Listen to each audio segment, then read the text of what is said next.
Now, the Home Affairs Minister says her department accidentally sent letters to refugees and asylum seekers telling them to leave the country. Political reporter Jake Lapham has more from Parliament House in Canberra.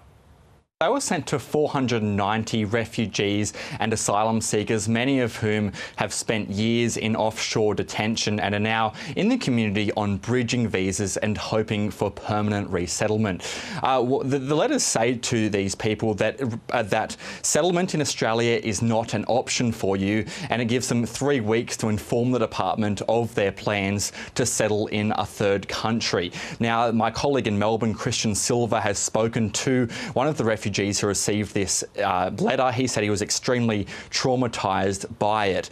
Now, the Home Affairs Minister, Clare O'Neil, has weighed in. It was her office who sent an email to voters in her electorate explaining the situation. She says, "I do not think the letter was appropriate or constructive in any way, in particular because this matter involves vulnerable people." She goes on to say, "This letter was not sent with my authority or knowledge. It was sent out in error by the Department of Home Affairs."